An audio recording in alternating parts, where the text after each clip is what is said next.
در تاجیکستان برای پیشنهاد آماری دروغ 1117 نفر منصبداران مجازات شدند. در این باره گلنار حسن و رئیس آژانسی آماری تاجیکستان امروز 29 ینور در نشست مطبوعاتیش در دوشنبه خبر داده است. حسن و گفته است این نفران برای معلومات دروغ و اضافه نویسی یا جریمه بندی شدند و یا از مقامشان برکنار شدند. حجم عمومی جریمه صاحب منصب‌های دروغگو 316,000 سامانی بوده است. دروغگویی منصبداران را امام علی رحمان رئیس جمهوری تاجیکستان هم اعتراف کرده بود. عین زمان حسابات آماری در اکثر حالتها به واقعیت راست نمیآیند. معلومات آماری آید به استحصال محصولات یا خدمت‌رسانی با در نظر داشت منفعت‌های شخصی یا اداروی، از جمله با مقصدی از اندازبندی، پنهان کردن استحصال محصولات، بر زیاد نشان دادن اجرای نقشه استحصال و دیگر سبب‌ها کم یا زیاد نشان داده می شود که این باعث مرکب گردیدن به نقشه‌گیری استحصال محصولات،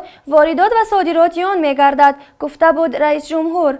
سال گذشته با مقصد پیشگیری از آمارهای بر دروغ منصبداران به کودکس حقوق ویرانکنی مأموری تاجیکستان تغییر و اضافه‌ها وارد کرده شده بود که برای آمار دروغ جزای مأموری پیش بینی می‌کرد، اما جریمه بندی و مجازات 1117 نفر از آن درک می‌دهد که تغییرات به کودکس حقوق ویرانکنی مأموری تاثیر زیادی نداشته است. منصبداران تاجیک با آمار دروغشان شهرت عام شدند. یکی از دروغ‌های بالاخوانده‌دار پیش از کودکس این بود که قاسم جان قاسموف وزیر وقت کشاورزی کشور گفته بود تاجیکستان 1,000,000 تن کارتوشکا استحصال کرده است، اما وقتی دروغش افشا شد گفت این کارتوشکا را خنک زده است.